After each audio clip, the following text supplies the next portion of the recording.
Hey everybody, this is Let Me Know How It Is, a podcast about all things geek. We have a fun one for you superheroes and animation lovers. The panel and I discuss DC's library of original animated movies. If you haven't checked any of these out, please do, you're missing out. Thanks for listening. Enjoy. I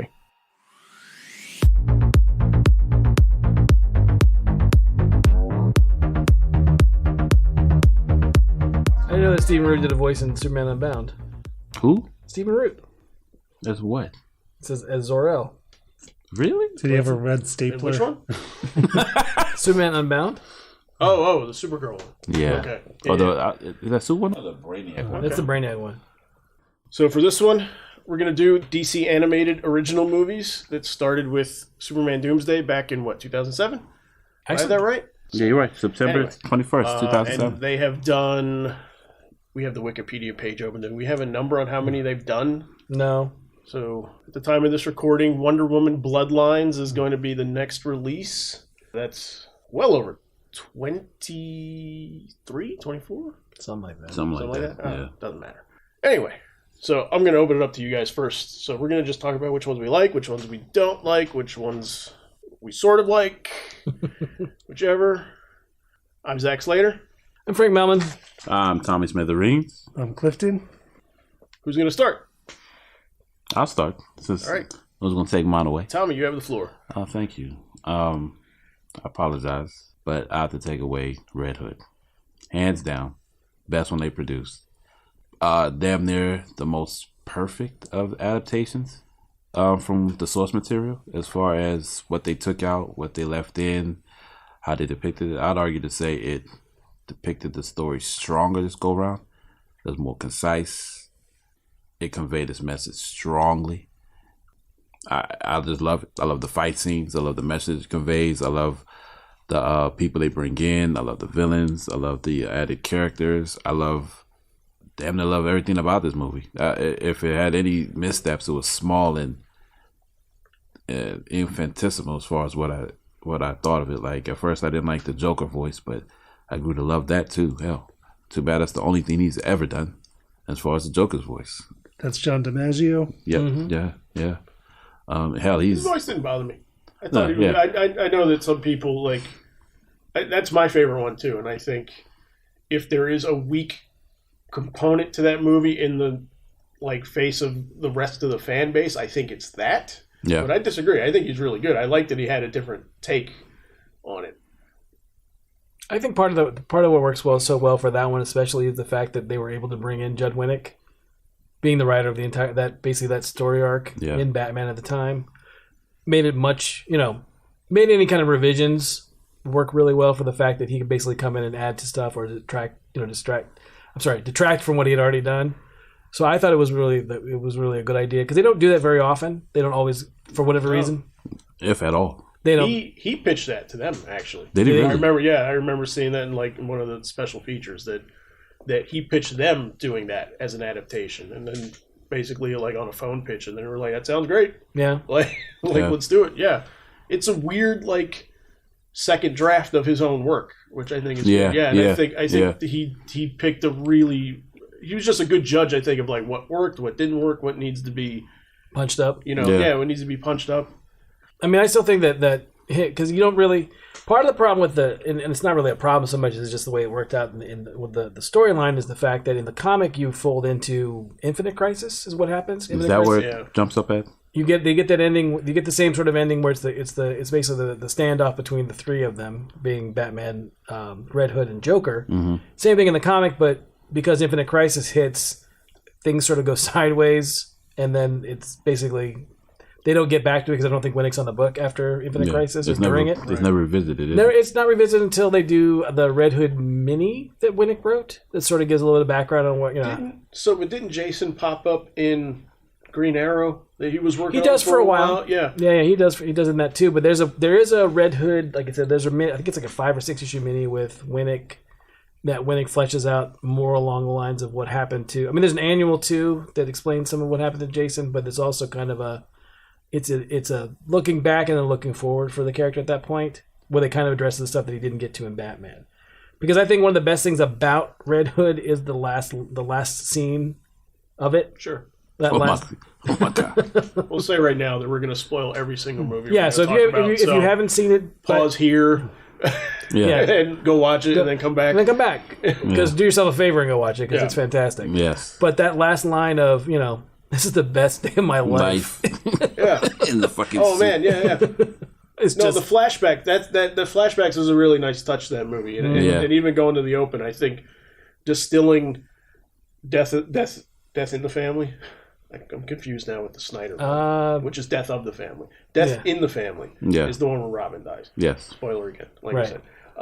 Distilling that to one scene, which, let's be honest, that story is one scene. Sure. Oh, you know what I mean? Yeah. But I thought it was so brilliant just starting off with that one piece of, like, his greatest failure. Oh, yeah. And then kind of kicking off into the story from the book, but having those flashbacks of Jason and as Robin. Like, I just thought it was, like, really, really brilliant the way that they pitched it to people, the way that they showed you all of this stuff as if you were a new viewer, but also, like, adapting, like, all the years and years and years of stuff that you needed to know going into the stuff if you read it. Yeah, there's there's some nice touchstone bits that work really well that aren't really necessarily in the comic run. Yeah, it's not. Yeah. But that are definitely, that I get, like you said, it's a second draft of his work, and the fact that he got to punch up stuff and fix it really, really works well. Like, all the Deathstroke stuff is gone. Yeah. Which I forget that that's in the book sometimes. Yep.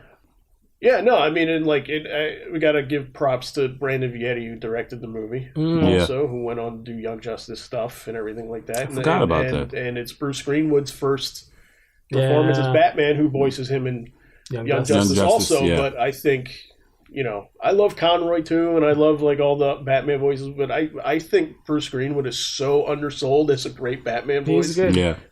Does that have the knife flip in it, in that fight? Am I thinking that fight? Or where it's taunts, where it is in that fight. Which fight?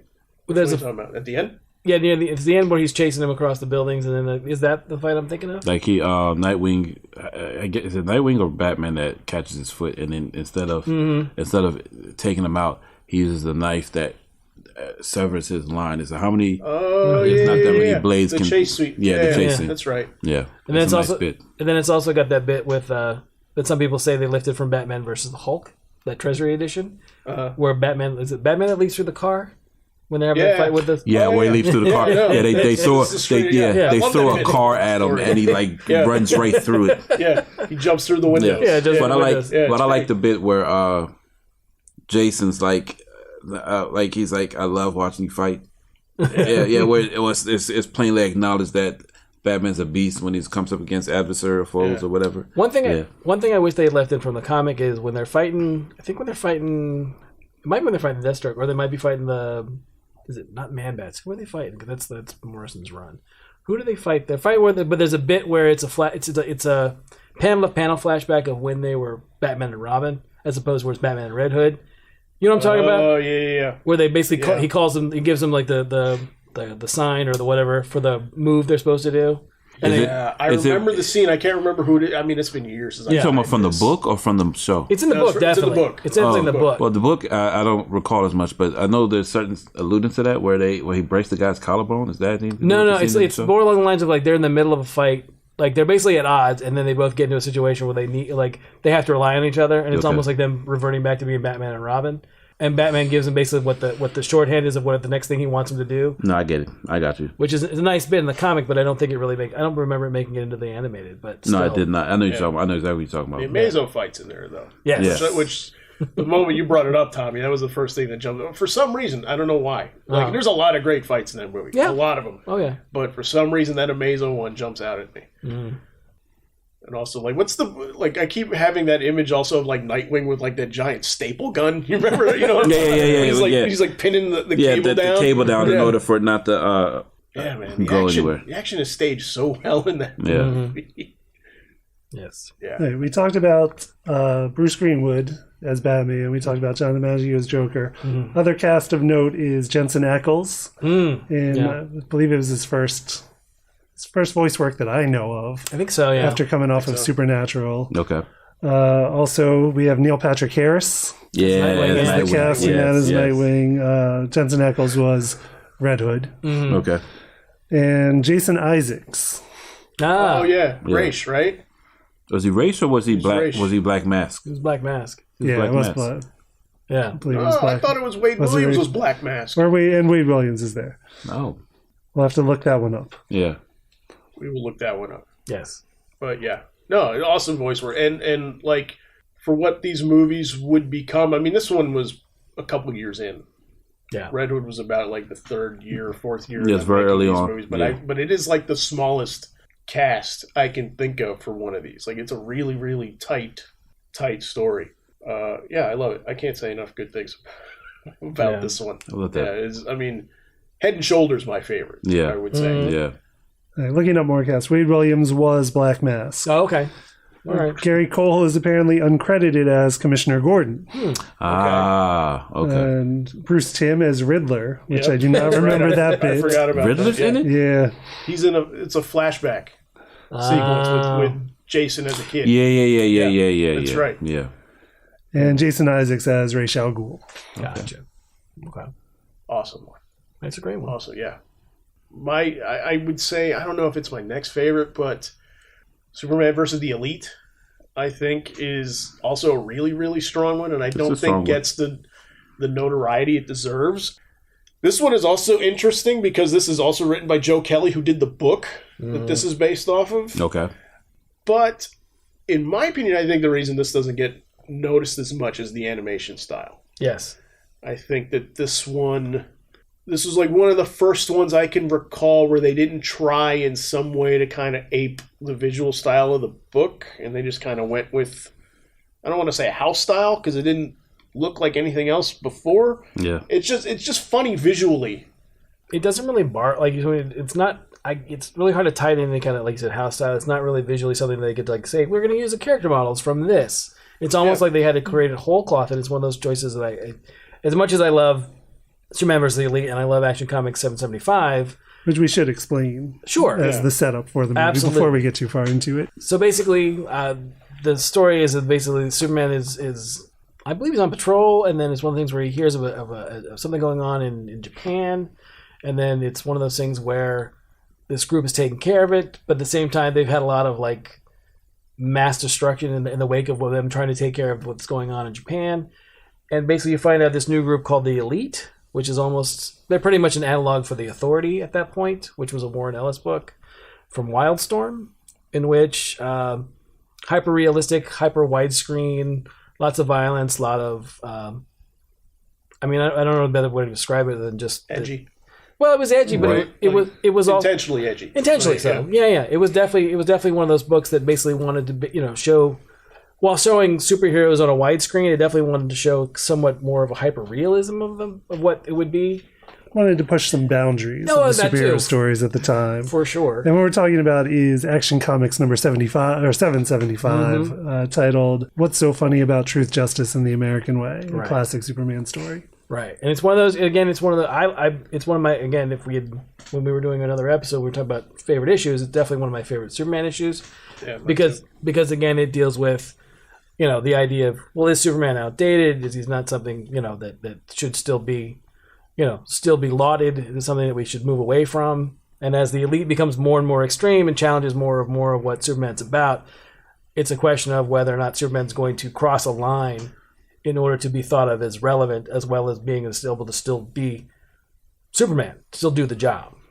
And I think, it's one of those, when I remember hearing, like I think you told me when it was announced that they were doing it, and I was super excited about it because it is one of my favorite issues. It's one of my favorite Superman stories, especially now in the fact that, Superman seems to be, people are like, Superman's passé, Superman doesn't work anymore. We need a Superman that kills. Sure. That's basically it, and that's one of those things where that's one of the things that Superman comes up against in this story, both the animated and the single issue, is the idea of, can you still be a superhero? Can you still be effective and not wipe out your quote unquote enemy? And I do think it's one of those animated that doesn't get the credit it should, because it is a really good story and it's really told well. I just think the style of it is the one thing that really holds it back. Yeah, I mean, it's a funny visual style. I don't want to say bad, because I don't think it's bad at all. I like the look of that movie a lot, actually. But it's not like a Phil Barassa style, and it's not a Bruce Timm style or anything like that. Just kind of its own thing, and they really don't revisit it at all. No, until like Gaslight, when they did Gotham by Gaslight. I think Gotham by Gaslight is probably the closest visually to it. But I like this one a lot. I may like this story more as the animated than in the issue, and I love the issue. I positively love the issue. But it's like Winnick on Red Hood. I think Joe Kelly did a really good job of just kind of cleaning up his own story and running a comb through things and giving us a good second draft of the story with all the fat trimmed out of it. Yeah, I mean, because it's one of those things where it definitely uses a little stuff. It doesn't draw as much from it as in other things, where it basically steals a little bit from like the Justice League versus the Elite, where you bring in Vera, because Vera's not really in that first story at all. It's just Manchester Black and the Hat and the rest of them, as opposed to where in the Elite it fleshes out more about what he was about and what his deal was, and then what her deal was. And I do think it's funny that Manchester Black has not had much of a shelf life outside of those. I mean, Supergirl, until he appeared in Supergirl. Until he appeared in Supergirl last season, but other than that, really hasn't. I mean, it's one of those characters that I'm surprised hasn't had more of a following, because again, Action 775 is such a big, a bigger especially single issue story for Superman. The thing that drives me nuts about it, though, is I could be wrong, but I think in the movie they reveal that Manchester Black, the Union Jack thing, is a tattoo on his chest. And I'm like, what? I'm like, no, that was a shirt. It was a shirt the whole time. He was wearing a Def Leppard shirt, I thought, the whole time. Right. Yeah, I think in the animated they made it like a tattoo under a mesh, like see-through like clubbing shirt. Gotcha. Yeah.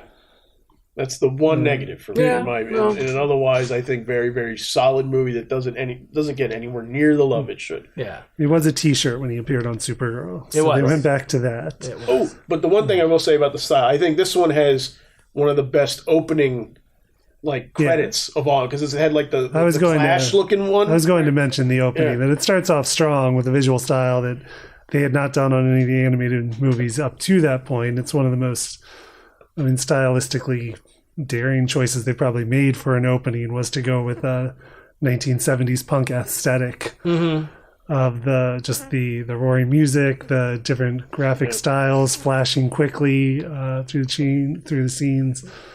Trying to think what else it was. Very Spider-Man Homecoming looking. Yeah, actually, Spider-Man Homecoming did kind of the same thing. Yeah.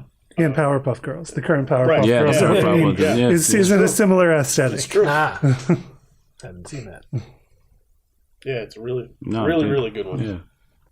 All right, so if I couldn't have taken Superman versus the Elite, which I probably would have, right? But we didn't pre-discuss this. That's fine. Sorry. No, it's okay. It's perfectly. There's plenty of other good ones. I would probably say for me, I think I can pick this. You probably could. I was going to go with.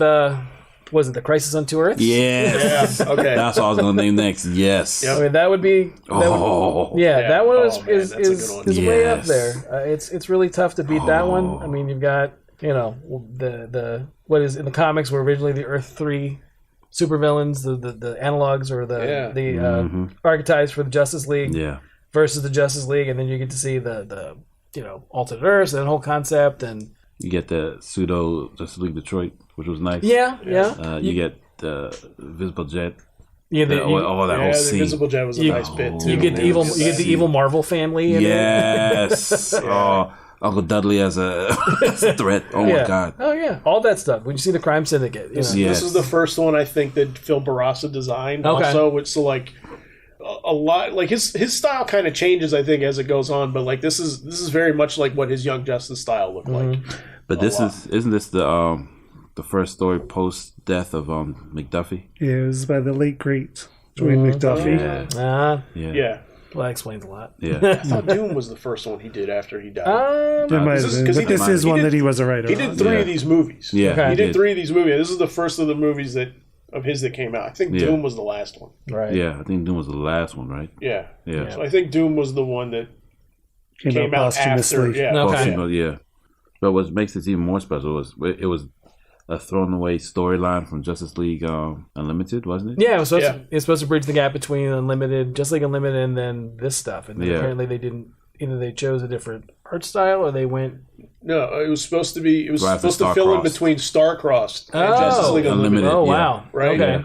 Which I never caught until I had that pointed out to me, and then I started, and I'm like, oh, wait a minute, okay, right. That's what. Yeah, that's like the Watchtower getting rebuilt, and that's and that's like with the teleporters getting activated, right. and then when Batman is fighting, is it Superwoman? And he calls in for backup, and it's like Aquaman, and really badass Aquaman. Aquaman is an ass kicker. I remember. But like, it made sense that was the bridge for like the huge sprawling cast in season 3. Because it's like Aquaman and like Black Canary. Yeah, I Firestorm. Red Tornado. Red Tornado's part of that crew. Yeah. Nice. No, it's a really good one. I love that. James Woods is fantastic. His Owlman is absolutely fantastic. Mm-hmm. He's one of my favorite performances in any of these movies. Yeah. Other cast includes Billy Baldwin. Yep. Bruce Wayne. Mark Harmon as Superman. He was a good Superman. Gina Torres as Superwoman. James Woods as Owlman. Brian Bloom as Ultraman. Josh Keaton around all the Flash, time as Wally West. Yes, Flash. Yeah, it's one of the things when they did the DCU Online, when they kicked it off, Gina Torres was Wonder Woman for the voice of that, and then they've since then gone back and dubbed her stuff with Susan Eisenberg. Oh, really? Yeah. Susan Eisenberg is now like the voice throughout for all of the DCU Online. Wonder Woman. Yep. Oh, I didn't know that. No, I don't know what it was. One of the things. Gina Torres is really good. She is. No, she's fantastic. She's good too. But yeah, it's one of those. Well, originally it was supposed to be, well, I guess in this, Gina Torres was Superwoman, and then she went on to be Wonder Woman in that. So. Okay. But yeah, no, I love this one. Again, it's a fairly loose adaptation of, was it Earth 2 by Grant Morrison and Frank Quitely? Yeah, the graphic novel. Good book. It's a good book too. It's a great book. Trying to reintroduce the idea again of the Earth 3 supervillain, the crime syndicate. Crime syndicate. Yeah. After they killed the multiverse. Yes. After Crisis. They're slowly teasing it back in. Yes. So it's okay if we have a multiverse full of characters and ideas. Right. So. Yeah. But yeah, I absolutely. think what DC's going through right now. Yeah. Also, like, I was thinking about this today. Every time they try and pare it down, within a couple of years, like, all of those ideas start making it back in. Right. Like, well, there's a lot of good ideas, and it's a potential way to tell them. So. Yeah. Absolutely. So, it's one of the things where, like I said, to me, it's until DC decides to do like a JLA, JSA, proper crime syndicate, anything. Yeah. Whether that's in the movies or whether through another animated, whether they decide to do something like that, because they haven't really done. I mean, other than outside of like Young Justice and stuff, they really haven't done anything with the movies of like the JSA. Yeah. Mm-hmm. Like I still think, we start talking about potentials. I still think like Golden Age would be a fantastic one to do. They would never do it. I know they would never do it. James Robinson. Yeah, that one. That would, oh my gosh. Yes. They got to get close to the bottom of the barrel before they I know. Golden Age even comes up. I understand. We'll get what's his name They've before. been doing these 12 years though. So. Right. Well, I'm saying, we can't just do Superman, Batman, Justice League for the rest of our lives. But what's the one where they played the owl, the bat, and... Oh, you mean the Liberty Files? Yeah, I'll see them do Liberty Files before Golden Age. I can see that. I just don't know how they would do, was it, who's the artist on that? The Liberty Files or Golden Age? It's not, who's that? I don't remember. But that's the only setback I think. Liberty Files. Liberty Files was, you're making me think. Sorry. It's okay. Robinson also? No, Robinson didn't do that. It was Robinson. not Robinson. James Robinson did it. James Robinson did Golden Age. Yeah. Yes. But he did not. He did. Golden Age is so good. Yes, it is. So good. Remember I put you on that? Yes, you did. I need something to read at lunch. What can I possibly read? Here you go. I was like, what? Pull out a great story out of that. I don't know. Yes, that was a good one. So engaging. But like I said, I would love to see them try and do either. There's Virtue and Vice they could do. The JSA JLA crossover one with the 7 Deadly Sins. I love that one. That's a great graphic novel, right? That's a great one. But, Carlos Pacheco. But there's no way they're doing that voice cast. That's like damn near 20 people alone in that book. Did you find it? B. Clay Moore. Okay, yeah, it's not somebody. Yeah, it's not someone that you would normally associate with like the Justice Society or DC. Because we get the full roster of the Society and as well as the. Which one is this? This is on your wish list. Right? Yeah, this is like Liberty Files. We swerved into wish list, but God, I love it. Oh my God, I love Richard Weiss. Yeah. Really quick though, so I do want to say the one thing that bothers me about Crisis is the ending with Batman. You blinked. No, that's the one thing that is a bit tough for me to swallow. Other than that, also one of probably top 5. Yeah, I would say easily is that easily. Yeah. Easily. Unquestionably. Oh, yeah. Good score, too. Yes. I'm going to blank on the guy's name. It was the guy that did Samurai Jack, the TV show. I remember. Okay. I remember because I bought the score. It was really, really... Anyway. Gotcha. James... I couldn't even get it to. Yeah. I can find it in one more. Clifton's going to check it out for us. James L. Venable. Thank you. James L. Venable did the score. James I didn't know James didn't know his name. Yeah, it's the only one he did, and it's one of those that I'm like, why? It's probably expensive as hell. Him and the guy that did New Frontier. That's a good both only too. Did one, and both of those I'm like, why don't these guys come back? They're really like New Frontier is a terrific. Did you say it was B. Clay Moore? As writer. Liberty Files? That's what I found. I have, but I'm not. There were several different takes on, or several different versions. The very first one I have is Jason Liberty Files. This is who I was thinking of, but I couldn't remember his name. It was Dan Jolly. Okay. And then Tony Harris. Tony Harris was. Tony Harris. I can't picture that art. Yeah, right. That's the one I was thinking. It might be a little difficult to adapt or find a style for that would work. But almost looks cartoonish. A little bit, but it's also a lot. He uses a lot of heavy blacks. So I don't know if that would work. The shading would be awful. Yeah. So I don't know if that would work. Do we want to stay with wish list really quick, or do we want Clifton to get? No, like back to wish list. Easy tangent. Let Clifton have a turn, and then we'll come back to this. You already segued into mine anyway. Okay, good. So there you go. Justice League: New Frontier. Okay. Yeah. Came out in 2008. Was the second DC animated movie they did after Superman Doomsday, based on the Darwin Cook maxi series. Was it how many issues? 12 issues? No, it's only six. Six deluxe issues. So 6 thick issues, all written and drawn by Darwin Cook. And again, it was another case of Darwin Cook having some involvement, as he did have connection to the animated films, to WB Animation. It was directed by Dave Bullock, written by Stan Berkowitz, with additional material, it says, by Darwin Cook. Based on DC New Frontier by Darwin Cook. Once again, it's just a great adaptation of great material. Yeah. Love letter to the DC Silver Age. Definitely. How else would you all describe that? I like the tone of it. It had that. It's optimistic. Yeah. Very, very optimistic, but has a darkness to it also with the bad guy. Well, to me, it felt very pulpy, you know? Yeah. Mm-hmm. Yeah. The score for me, like I said, does, a lot of that ambience and atmosphere. Clifton, can you look him up? Kevin something? Kevin Manthe. Yeah. Oh, my God. It's or Manthe. Such a terrific score. But, well acted also. Yeah. David Boreanaz is Hal in this one, and this is Neil Patrick Harris is Barry. Right. Lucy Laws is Wonder Woman. And Miguel... the late Miguel Ferrer, Ferrer. As Ferrer, sorry. As Martian Manhunter. Yes. Yeah. He captured them wonderfully. Kyle MacLachlan, Kira Sedgwick. Yeah. Oh, man, he's a great Superman. Kyle MacLachlan. Brooke Shields. Yeah. Jeremy Sisto. And Keith David. Batman, Who was Keith David as? Aquaman. Was it really? No. I thought it was... find that out in a moment. As the King of Atlantis. The Center. Yeah. Yes. No, I think I love New Frontier. I love the book. I think it was, it's a great story. It's a great adaptation of a story. I think the biggest thing about it at the time, as we talked about then, was they just didn't... It should have been two movies. Yeah. They just didn't have enough to let it... It wasn't enough room for it to let it breathe. And stuff that got cut not at all. Didn't need to be cut from it. It needed to be like the scene with the losers needs to be in there. Yeah. Oh my God, yeah. Totally obliterated. Dinosaur Island. The scene with the losers is a tough one to lose. All the John Henry stuff. John Henry stuff is tough to lose. Tough stuff to lose.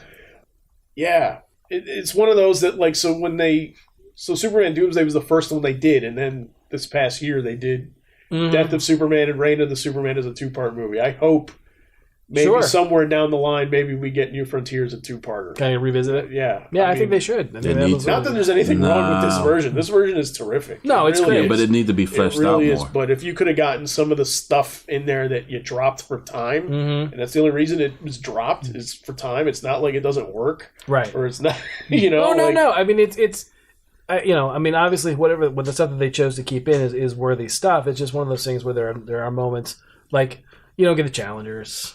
There's stuff. There's stuff like exactly. Again, the losers for me is one of those scenes where I'm just like, it's just such a beautiful scene. But Wildcat. Yeah. Right. Yeah. But actually, we might not never get it, only because isn't DC entering a new era again? This will, by bringing up something else that envisions another era, we might not get it. Well, I mean, it's rumor heavy. The idea that I don't know if you guys have heard this, but the rumor heavy at DC is since they announced these four generations for DC, we'll swerve away real quick. The idea that they've had these 4 generations to try and explain the timeline, their current explanation of how the timeline works at DC. I guess is they've re-explained what the future is. Mm-hmm. Now they're basically showing, well, now this is what the 4 generations. Anyway, long story short is there's rumors that they're going to bump up Jonathan Kent's role into being Superman. Okay. There's also rumors that they're going to replace Wonder Woman, as well as the fact that there was the earliest rumor that I heard was the idea that they're going to replace Batman or Bruce Wayne with Luke Fox, Lucius's son. Right. So that's the rumors that the big 3 are going to be new for the first time in forever, and that's going to be kick off this new at the same time. Also, like new, all the same time. Moment. Right. They're basically going to have a new trinity of the same characters, which is fine. I don't have an issue with the idea of them doing something legacy wise. It's just one of those things where I almost think that they should do it almost Ultimate like the Ultimate Universe. Gradually. Well, the Ultimate Universe of DC. That'd be, and again, because everyone would wait for them to team up with the quote unquote regular heroes, but it's just an idea. But again, it's one of those rumors where they're talking about that sort of thing. So again, I agree with you. I don't know if we'll ever get it because of the fact that we're starting to step into a new era or new generation of what Superman, Batman, Wonder Woman, etc. are supposed to be. Mm-hmm. Yeah, we'll see if that keeps. Yeah, of course. Well, I mean, right. That's today. Sounds cool. I totally agree with that. I like Luke Fox as a character. I think the character's got a lot of potential. I think that's cool. It seems very what Marvel did. Like 2015, 2016 with Thor and Captain America. There was a time where they just kind of like which we had always said what DC does better than Marvel until that point was legacy characters. Absolutely. Right? You have to look. You go back to look at what Julie Schwartz did in the '60s with the Showcase and bringing in Barry and Hal and we sort of fudged with Superman, Batman, and Wonder Woman because they were around forever, but everybody else was new versions of the characters with different names and sometimes different powers. Obviously Ray Palmer is not Al Pratt. For the Atom, it's the Atom in name, but they're two different power sets, so they're two different things that they do. So, it's one of those things where I'm looking forward to it. I'm going to check it all out. Sure, but like we said though, we think DC did at the time legacy stuff better. Now almost Marvel is kind of embracing it more than DC is for a long time. You could argue for a while that Marvel was doing legacy characters with Sam Wilson, Captain America, and with Goddess of Thunder. Yeah, Jane Foster Thor and Ironheart, Iron Man. Yeah. Both Ant-Man as well. They were doing that, and then even though they went through, you could argue that they went through their own crisis when they did Secret Wars again with Hickman. Yeah. That they had their own version of the crisis because it is very much Miles replacing Peter. That kind of stuff too. So but anyway, so we should talk about... But tying it back to animation. It would be a little while before the animated stuff caught up with whatever they're doing in the comics. Absolutely. Because they're years into production on other stuff based on what's currently or previously in comics. Right. So what would we want for... should we talk more about what we like, or should we talk more about wish lists? So I have another one that I like, and that's the Dark Knight Returns.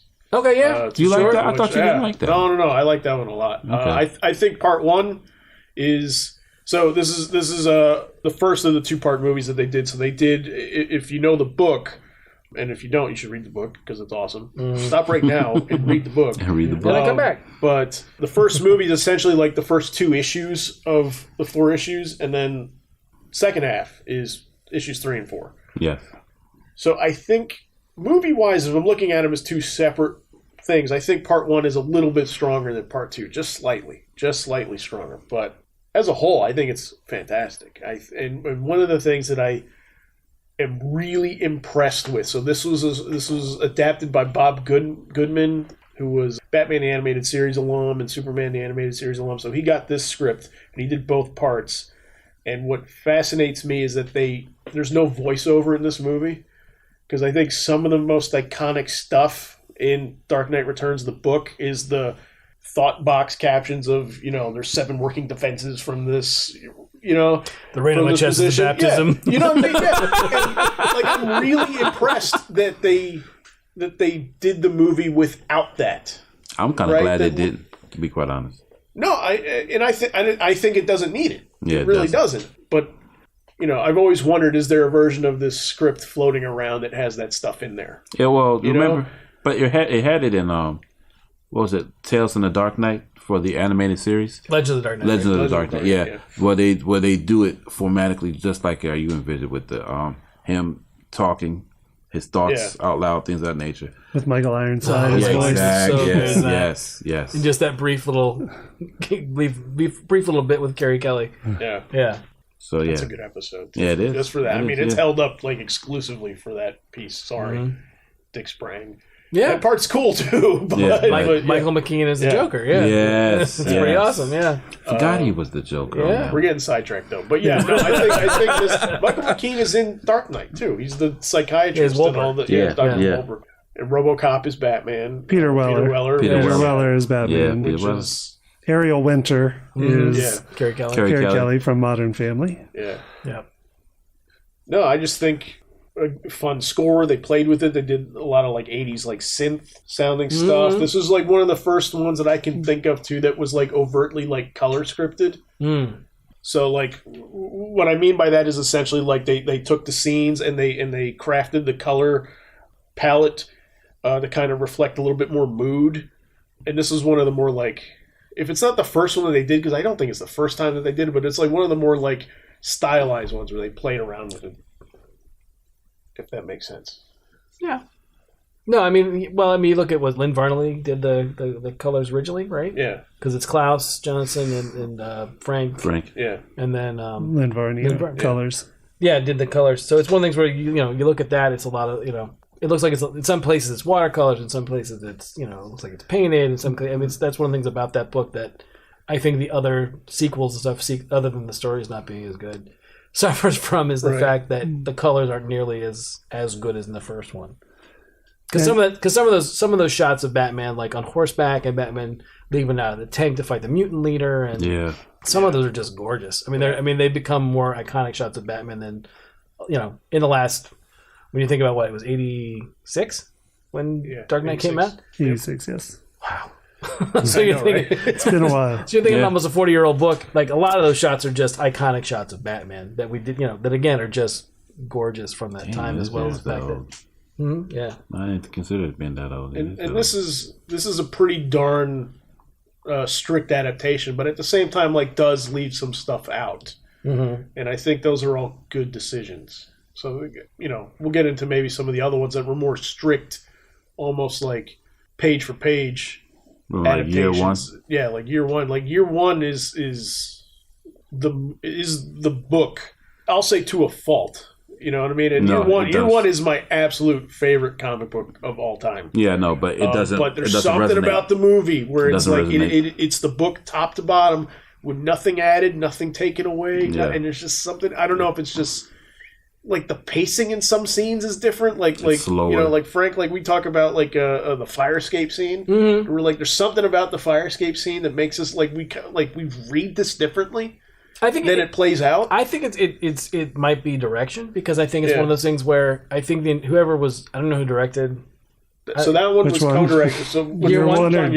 Yeah. So year one was Lauren Montgomery and Sam Liu together. I just think it's one of those things where it's not.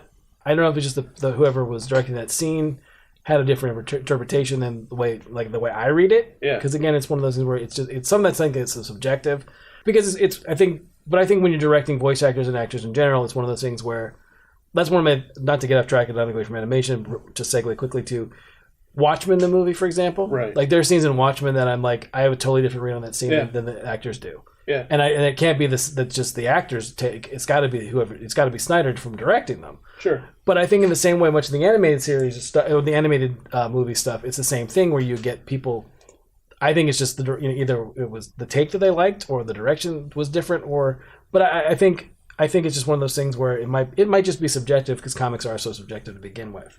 Yeah, it could be, and I think that there may be something to with the art in there as well. One of the is just that Mazzucchelli is just like has such a different sensibility than what Frank was doing, and I think Frank it's played a lot looser, and so I think it's way more up for interpretation than I think Mazzucchelli's can be, which I think Mazzucchelli's plays more. I don't want to say cinematic, but. Yeah, but again, I think a lot of what you can argue with Mazzucchelli also comes down to I don't know if Mazzucchelli. I'd have to look because I think a lot of the color choices in year one are way different than the ones that are in Dark Knight, and again that helps that tone too. You get a lot more of it's almost Superman for all seasons. I think year one is without meaning. Like I don't know if it's. I mean, it's probably purposeful from the way Frank wrote it. But it's one of those things where you can see, because again, it starts off where it's like sweltering when he first gets there. Yeah. And then, or I believe correctly, where he's on the plane and then Gordon's on the boat. Is that what it is? I forget. When they first Gordon's come in. on a train. That's what it is. And Bruce is on the plane. Yeah. But it's one of those things where you can see, like you can tell it seasonally moves through the story as opposed to just being set. But the color, like I said, the color palette that's used in year one is a totally different thing the way that Dark Knight is set up. Yeah, one that they didn't really, I don't think, stuck to as well. No. With like, there's a couple of choices in year one that I think of, and it's brown. It's a very brown book. Sure it is. The occasion, with the exception of a couple of Selena stuff on the street and it's a little bit neon and the scene with skeevers and stuff like that, and where it's like it's very purple and pink and a lot of neon stuff like that. But like the movie does, I don't think they played if they didn't play with color scripting and air quote lighting. I'll say like maybe as much as they should have. I thought with that one. And again, it's not a bad movie. It's not at all. I mean, it's the book, like I said, top to bottom, which is a great book. Didn't we see that? There's just something about it. Didn't you and I and Cliff? Is that the one we saw in New York? Did we watch all that in New York, or did you see the Catwoman short in New York? The Catwoman short. Was that what it was? They premiered year one at San Diego earlier that year. Right. Yes, that's right. That's where we got the Catwoman short because they didn't want to fluff anything with year one, and it came up short, and they wanted to give fans something else. Right. That's where we got the Catwoman showcase. That's right. Before I forget that, I did want to say that one of my favorite things about Dark Knight Returns as an animated. I think Michael Emerson's fantastic as a Joker. Yeah. I think he's really good. Yeah, he's great. I think it's a very understated, especially for the way he's portrayed for most of like his appearance until he finally kicks back in once he knows Batman's active again. Yeah. I think he's fantastic as a Joker. I think he does a really, really good job. Another MVP in Dark Knight Returns is Christopher Drake, who we mentioned in the music before. Christopher Drake was the composer on this one, did the score, who has done a lot of the DC Universe scores, and he's always good, but on this one he really stretched himself to commit to the aesthetic they were going for, which was the 1985 sci-fi style, like RoboCop, like Blade Runner, like all the mid-80s great sci-fi classics. He went for a synthesizer-based score, and I believe they told us that it was a panel, I think it was New York Comic-Con panel, that he only used instruments or tried to only use instruments that existed in 1985 really cool. to recreate that style as authentically as he could. So it was another case of where they committed to an aesthetic and really nailed it this time. Yeah. Never seen it all in one shot. I know that they did do that 2-disc all as one movie, right? So I don't know how well it flows because I've always watched them separately. True, but yeah, I've always wanted to check it out and see how it looked. I hope they do more two-part movies though. I like that it gives them a little bit more elbow room. Yeah, I think you get a lot of you get a fair amount of little moments there. Yeah. I remember when it was not the last time I saw him, but the time before. I think it was last Baltimore Comic-Con. Speaking with Tomasi about Superman, about the Death Superman, and the fact that one of the things is everyone. I don't know if we've all seen it or not, but I'll run it anyway. Does Superman die? He does. He does. Okay. And the Titanic hits an iceberg. Just to let you know. God.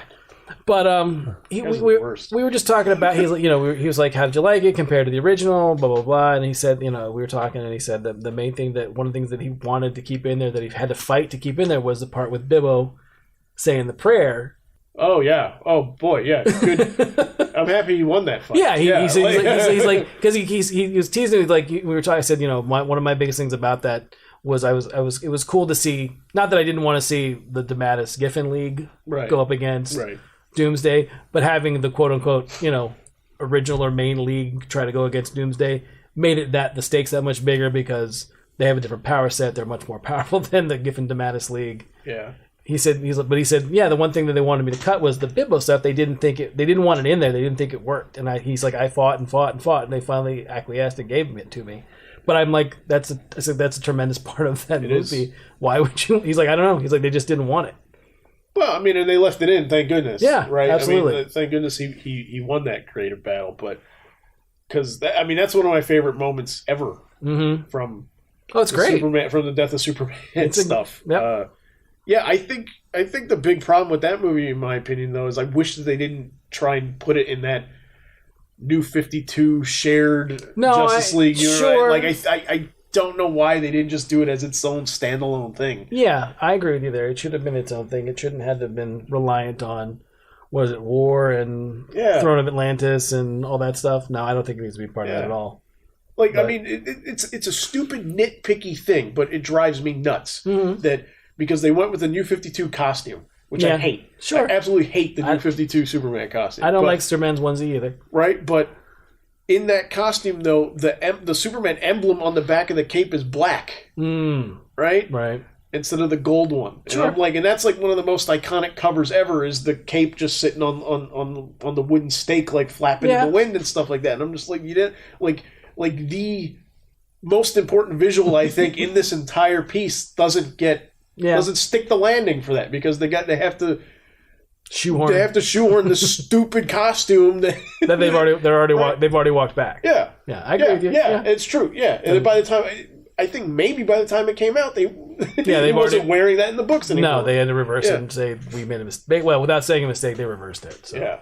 No, I agree with you. It should have been its own thing and not been tied to what they were doing in the rest of the animated stuff. Totally agree there. Is that the one Tomasi wrote? He wrote that one only. He wrote that one only. He didn't write the second one. No. Okay.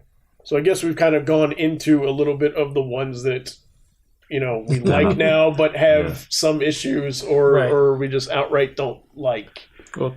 Well, I mean... Can I say something real quick? Sure. Honorable mention. Yeah. I was going to say I liked Superman Batman Apocalypse. Oh, it's a great one, too. The fight scenes alone. That's the strongest we've ever had, Big Barda. Right. Oh, that fight with the female Furies is such a good fight. Yeah.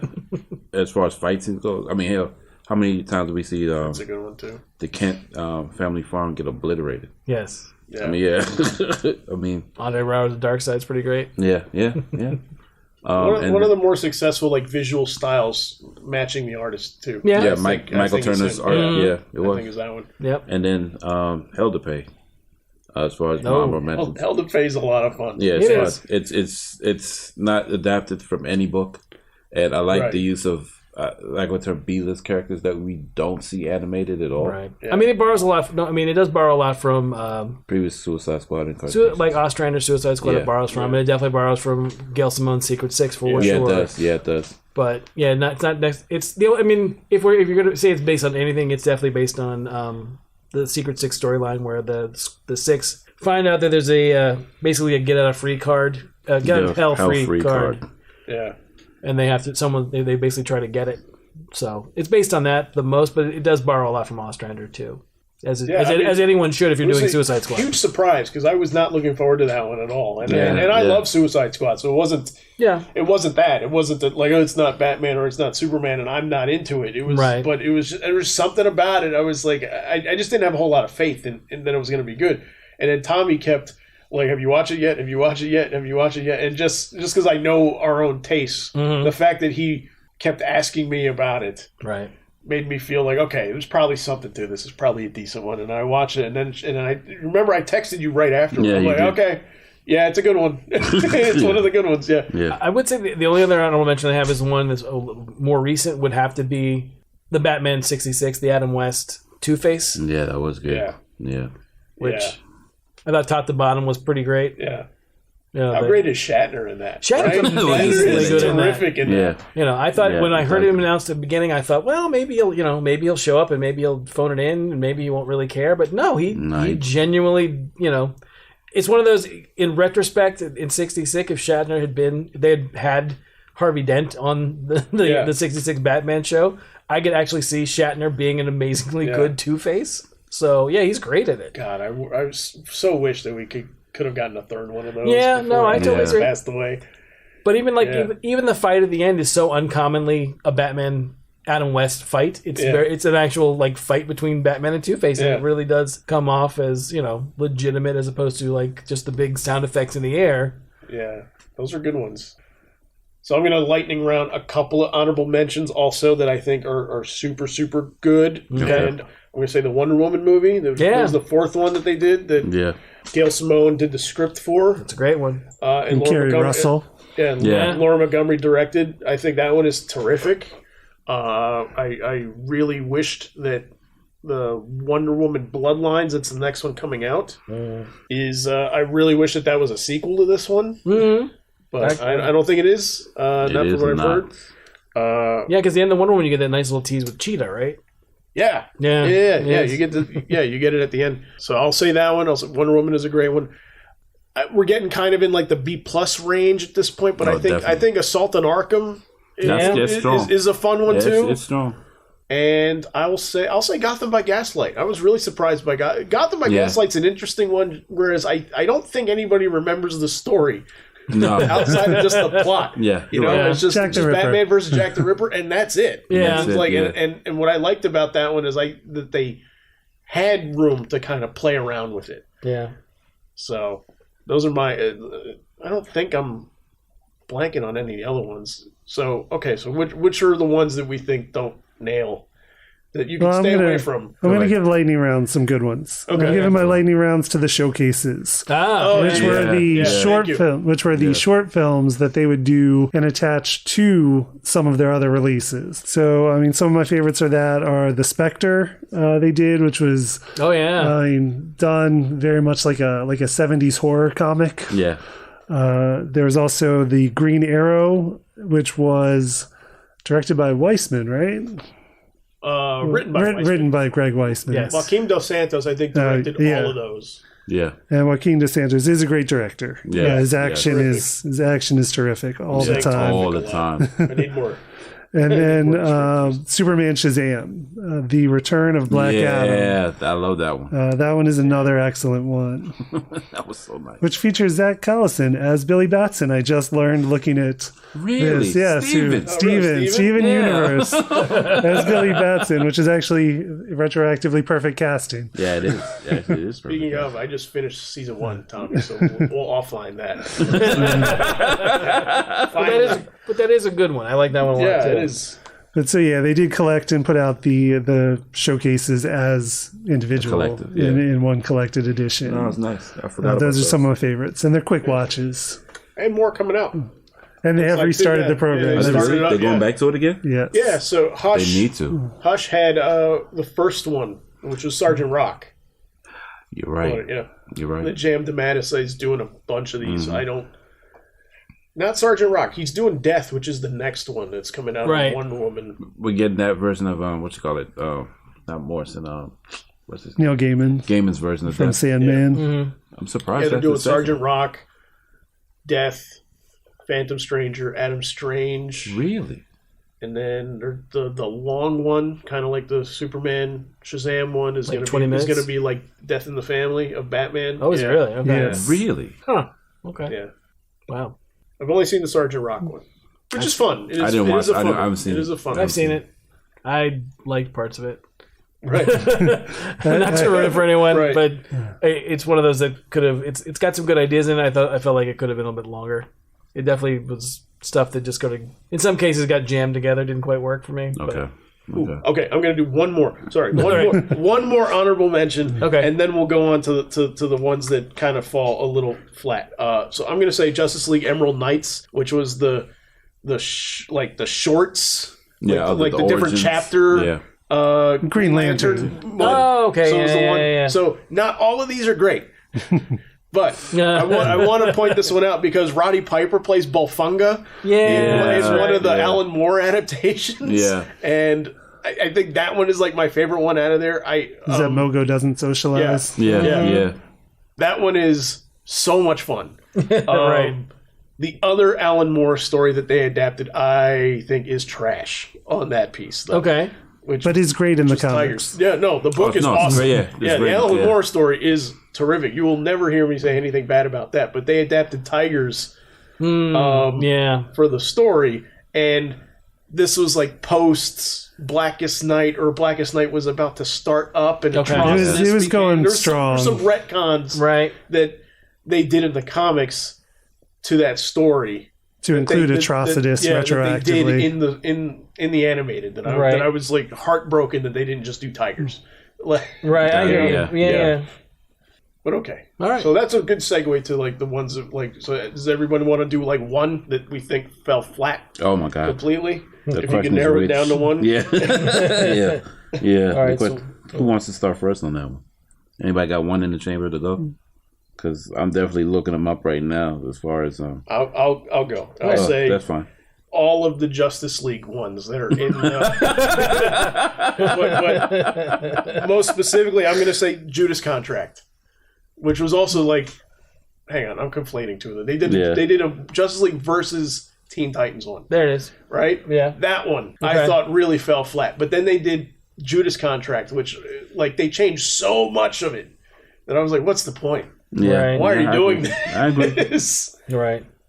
I would go with, if it was me, I mean, if we were just choosing one, I'd probably go with Emerald Knights. Is it Emerald Knights? No. What's the one where it was right around Green Lantern? First Flight. You're thinking First Flight. Yeah. I didn't really think First Flight worked all that well. Okay. I don't remember exactly. It was something to do with the relationship between Hal and Sinestro. I don't think really works in that very much. And it's one of those choices of kind of like they just sort of cram stuff together. Like I don't think it really needed Sinestro. I mean, I understand that Sinestro might be the end-all, be-all villain for Green Lantern to some people, right? But I just felt like it didn't. Sometimes with the live action stuff, it seemed like it was kind of redundant after they had just done or were about to do the Green Lantern movie with Ryan Reynolds. That you're going to have the same relationship. And Taika Waititi. Yeah. Everyone forgets he was in it. He was in it? He was the nerdy best friend. Yeah. Oh, really? Yeah, that was Taika. Yeah. Oh. But it's okay. Yeah. He turned out all right. Yeah, thank you. Story ends well. He bounces back fine. He's made better stuff. But yeah, no, I remember it was one of those, we watched it all together and I didn't pay for it. Someone else paid for it. Right. So even be able to watch, like I remember at the time I think I made the joke, like even watching it for free, I didn't really enjoy it. Right. Which, I don't want to crap on people's work, but at the same time, it just didn't work for me very well. I can crap on one particular one I'm thinking of right now. All right, what's that one? Hang on, but so the reason I'm with you, and we've talked about this one a lot, Frank, but yeah, I think the fact that they try and cram it into like a day. Yeah. Because they looked at it like training day. Very much so. And I was like, okay, it's not a bad idea. No. But Hal becomes a Green Lantern and Sinestro makes his heel turn like all in the same day. Right. That's a bit much. I think that's what really makes it fail for me. That's what it is. But the reason that I'm not putting it on my like it doesn't work is Victor Garber's so freaking good as Sinestro in that movie. I mean, he's good in most things. So. And it does have a couple of scenes. Like it's not. They don't make the movie, but it does have some good scenes in there. I'll say there's an interrogation scene with Kanjar that I enjoy a lot. That I think is a really cool. Well, I mean, I'm a fan of Kanjar Rao, and I think Kanjar should love him. He should be in more stuff. He's always the secondary villain. He's always a secondary villain to the Green Lantern Corps. Well, I mean, to me, it's used a lot. To Yes. me, Like Atomic Skull. Yeah. Remember that weird point where like Atomic Skull was like, Yes. okay, was the patsy for everything? For everything. Kanjar Road is to the Green Lantern Corps what the Royal Flesh Gang is to the Justice League. Yes. How many Yes. openings have we seen with Justice League movies where it's like, we're going to kick the crap out of the Royal Flesh Gang and then move on to whatever the main villain is? Yes. But we need a team. Appetizer. Yeah. We need a team. Because there's no other teams. There's no other villain Right. teams within The other guys DC. have to be fighting somebody while Batman's figuring out how to Right. really How to stop really them all. stop them all. Right. Yeah. Of course. Absolutely. Oh. Okay, but First Flight. Yeah, no, I'm not going to argue much with you on that one. I just wanted to point out that Garber's great in it. But you nailed what it was. It was basically within a day he switches. Training day. Yeah, right. Yeah. Throws it all away for And whatever. another nitpicky thing we said is that the lantern battery. We're like, why has it got yellow on it? That's right. Right? We're like, that doesn't make any sense. No, It's stupid. Yeah, because Right. at that point it's like it's not it's before Rebirth. Yeah. Where- Way before. It's not all green. Yeah. Like, Yeah. why? Why? Why? It makes no sense. Why Right. would you do does that? not. Right. Okay. To me, the bottom of the barrel, which I think is unwatchable, is Justice League Throne of Atlantis. It's so I can't even finish that, man. Jeez, that's so much a turd. Jeez, I've tried, and then I get mad. Yeah. Oh wow. Each scene. Oh my gosh, it's like, why did y'all do this? They have action scenes where stuff blows up underwater. Underwater. And catches fire. Catches fire. Catches fire underwater. Yes. Really? Yeah. Oh wow. Oh my gosh. Okay. So we watch It's you just like burning underwater. in the It's water. an open flame. Yeah. I was like, wait a minute. Is it kind of like the scenes in G.I. Joe where the ice falls Yes. in the water? Yes. In the water. Yes. Yes. Where they blow up. Yes. Yeah. Oh. They blow up ice and the ice sinks. sinks. Yeah. Yeah. Yes. So terrible. Yeah. I can't tell you Yeah. the plot because I've never made it. I only watched it one time. And You finished it? Yeah. I've seen it Once. once as well. Yeah. I mean, my only thing about those, like that and Justice League War before it, Yes. they just didn't feel like it was something they necessarily wanted to do. I feel like it was something that was pushed upon them, and I have no idea if that's true or not. No, it's so. just, Well, it comes across like it was what was going on in the comics a little bit before. They were doing such a hard push to New 52 in the comics, and then it shows up in animation and just makes you feel like there was a directive that was not necessarily the WB Animation's choice in doing it. And I'll stick up. So this is also when James Tucker was taken over and Bruce Timm wasn't doing these anymore. So I'll defend James Tucker, who I like a lot. I love Brave and the Bold. Sure. I absolutely love Brave How and could the you Bold, not? and he was the producer showrunner of that. But well, what I'll stick up for him as far as like these movies go. So this was like their attempt to just kind of do like all the movies were in like a shared universe Yes. deal. And what Marvel has shown us is that like shared universe stuff, what makes it work is the small details, having cohesion, right? Mm-hmm. And what the hardest part, what I think for Tucker, and I think I've read interviews where he says this, it's kind of hard to lay pipe in these movies for what's going to come later when you haven't gotten approval for the movies that you're going to make after the fact. You know what I mean? Right. So they're making War, and they can only lay so much pipe because they don't know what the next Justice League movie is going to be necessarily, and they have to get all that stuff approved. So like I can't imagine what it would be like to have to. I'm doing this big sprawling universe, and all of it's connected to each other, and then I go and I pitch this, and they're like, no, you're not going to do that because we need to do another Batman movie. Well, I mean, I agree with you, but I think the unspoken elephant in the room for them, as well as we've talked about plenty of times, is the idea that there just seemed to be a very strong push at DC for Jeff Johns related material to be made into animated films. You're not wrong. And that's the truth. And I think I agree with you that maybe they didn't know for sure, like maybe they're laying pipe in this big universe of stuff that they want to do, or they're putting in the work or whatever, and they don't know what's going to come to fruition. But when you start with the first thing that you do is the reboot, the Justice League reboot for New 52 of the Jeff Johns stuff, and the next thing you do is Throne of Atlantis, which is like 7 through 13, I guess, of Justice League. I think, I don't know for sure, but if you're following the graphic novels that are given to you for New 52, and that's your big push, you're all in. You're putting all your chips on this line. I would imagine the next thing I think in the storyline is the beginnings of like the Secret Society or Legion of Doom or whatever. That would only make sense. And why they didn't lean into that, I don't know. But again, they had to go. But then again, DC as a line went through Rebirth, and they basically started to walk back a lot of decisions they made in New 52, which is a show in and of itself for another time. Right. But it's one of those things where I get what you're saying, but I think whether it was a decree or not, there was definitely a push for that stuff. But again, why they didn't try to do a 2-movie set of like Sinestro Core War is beyond me. I was just going to say that. I think of all the stuff that you could pick from John's library, like I think they kind of focus on, at least for me, like my least favorite stuff. Mm-hmm. Yeah. Like, you know what I mean? No, like Crisis of Conscience, I think would be super fun to do. Yeah. I think Sinestro Core, please. I want that. Give me that. They've adapted some of his characters for like they had like Peekaboo in the Flash, and they had I want to say like Tar Pit was one of the other characters they took from Gert? No, who am I thinking of? Who's the one I'm thinking of? They've taken a couple of villains from his Flash run and they've used it in the Flash television show. But okay. But I didn't know what you were talking about for a second there. But I'm just saying it's one of the things where they haven't really adapted and they've taken like the idea of Hunter Zolomon and Zoom and made that into stuff. But they haven't really done like any Flash animate. Like they haven't done a Flash standalone animated movie with any of the John stuff. Yeah. Which I think and I think that they know that people are clamoring for that stuff, but at the same time, like only the Superman, Batman, Justice League stuff tends to sell really well, and I think Tucker gets around that by like we're going to do a Justice League one, but this is kind of like going to be a Flash centric story, like Flashpoint and everything. Which oddly enough, they seem to take a lot more chances with the Lego stuff. Wouldn't you say? Right. Yeah. With the Lego movies. Yeah. Oh my God. They don't stop making those, regardless of what occurs or what doesn't occur. But I'm just saying, like when they're going to focus on a particular character, like they had the Aquaman one. Oh, they'll throw it out there. They had the Flash one. The Flash one. They had what's her name?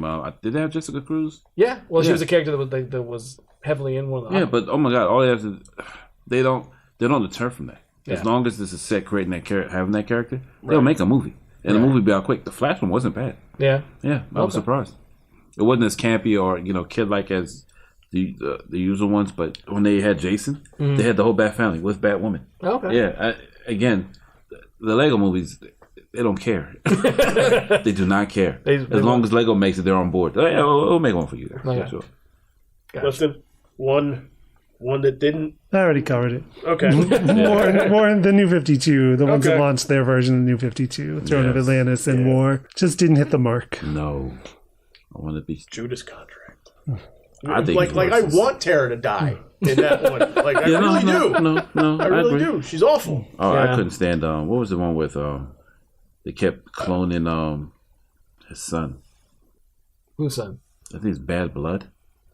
Okay. Oh, where that's the one where Dick that's becomes Batwoman. Batman. It's either Batwoman's in that. Yeah. Yeah, it's either that one or the one where. Bad Blood's not bad. Bad Blood's not bad. No, it's not Bad Blood. I'm thinking of. It's the one where what's Bruce's son? Damien legitimately beats Slade. Oh, that's Son of Batman. Yeah, that's the first one. Yeah, I can't stand that one. Okay, so hey, I'm going to say one more. Sorry, not a bad one. This is an honorable mention. This is an amendment to what I said of all the New 52 Justice League ones not working, with the exception of Justice League Dark. I like Justice League Dark a lot. Dark is good. I think that's a really good one. That's the only one Batman that's a side character. Yeah, it is, but it's not really a. I mean, it's not really a Justice League. I mean, it's technically a Justice League movie, but it's not really a Justice League movie. Sure. It's not like I don't care. You? Yeah, no. No, I mean, you're not complaining that we get Dead Man in the movie. No, of course not. Yes. No, of course not. No, I mean, I enjoyed Dark. I thought Dark was real. I thought Dark was pretty really well done. Yeah, I thought it was very well done. It's just one of those things where, like, when you say New 52, I mean, I guess it's in there though. It's in there. It's the Jason O'Mara Batman. Yes. Yeah. It is, but it isn't. It is, but it isn't. Right. Yeah. Right. No, it's a really good one. So. Okay, so I think we're going to wrap up. So do we want to do... So I got two ideas for wrapping up. Do we want to do like what we're excited about coming forward, or do we want to do like a wish list movie that we want them to animate? Ooh, no. We should do a wish list movie. Yeah. Okay, wish list. It keeps on topic. Okay. All right. I'm going to think about mine because we said Sinestro Core and already. Right. That was going to be mine. No, you can say that. I mean, to me, I'm not going to change from what I said earlier, which was Vice... Virtue and Vice. Oh my God! I'm clamoring for a JSA animated feature. That just it introduces you to him well. The whole roster, and then they're comparable counterparts in the league. Are you kidding me? I want that 100%. I would love them to see animate Carlos Pachenko's art as well. Yeah, you're talking. This is the Superman Batman. No. This is the one that JLA. It's JLA JSA. I think is it Kurt? Kurt Busiek? I think it's Busiek. I'm thinking of the Legion story from Superman Batman. Okay. Yes, that's not what you're talking about. You're thinking of the Jeff Loeb, Carlos Pacheco story. Okay. Yeah, that's a great one. I love seeing that animated too. But he's talking about Virtue and Vice. But I want to say it's the league and the Justice League and the Justice Society getting together, and then some of members of both teams get imbued with the 7 deadly sins. Okay. So then they have to figure out who's imbued with what, and then try and stop them. Okay. Yeah. It's a great story. It's beautiful. It's Carlos Pacheco art. It's awesome. But I want to say I think it's Kurt that wrote it, Kurt Busiek. I want to say you're right. I'll look it up. Okay, look it up. Clifton, do you have one? Yeah, mine is one that we almost had. Okay. Which is the Batgirl Year One story that was actually in development at one point at WB Animation pretty early on, if I remember correctly, based on the Batgirl Year One story by Chuck Dixon and Marcus Martin on art. That's correct, right? Yeah. Dixon and Marcus. Right. The Scott Beatty co-plot on that one? On the Batgirl Year One. I'm pretty sure. I want to say yes, but I'd have to do the research. That one or Robin? Well, we know it was Chuck Dixon and Marcus Martin on art, and it was in development at WB Animation with Laura Montgomery attached to direct at the time, and then things just didn't work out for the project. They, I don't know, had to do with sales projections of Wonder Woman at the time. There was a rumor that Wonder Woman didn't sell as much as they wanted. Right. So they decided to veer away from a super heroine-centric one, a female-centric title. But I believe Wonder Woman's become like one of the best sellers over time, so it was probably not the best decision they could have made. They weren't thinking long-term. But that's one I would have loved to have seen, and Laura Montgomery is a great director and is doing great stuff still. Went through Legend of Korra, then on to Voltron. And she's supposed to do a Spider-Gwen. Yes, and she was attached to a Sony Spider-Verse spin-off with Spider-Gwen and the other Spider-Women characters. Santos is the sequel. But they split both. But that's what I'm saying. Yeah. That's a whole nother tangent. That's another story. One. Yeah. Frank, you got one? Yeah, I've got one. Actually, it's more along the lines of the Jeff Johns stuff that hasn't been made yet. That again, well, I understand it's not the Justice League or Superman or Batman. And you were right. It's Chuck Dixon and Marcus Martin and Beatty. Yeah, Beatty. Okay. Yeah, you're right. And one of those sounds like rhymes with, but it's either the Princes of Darkness, that whole storyline, or Black Rain, which is basically you have Black Adam taking over Kahndaq. Okay. And then basically dividing the Justice Society into factions, which is Black Rain's about. Hawkman at the same time is becoming much more. I guess the best way to say it is Egyptian. Or much more of the time when he was actually born. So he's much more, I wouldn't say hyper-violent as he is. He deals with a villain at one point where he basically cuts his arm off in order to deal with it, and the rest of Justice Society is horrified by the fact that it's this development. So it plays into a lot of the idea that Naboo and Black Adam and Hawkman were all, and even like a Metamorpho, were all sort of around in the same time in ancient Egypt. And then, but it's the first time like you start to see Black Adam sort of like evolve basically from not really being a villain and not really being a hero, but being more of like kind of like Namor, where he's like an anti-hero. And it's basically this big faction between the various like groups within the JSA.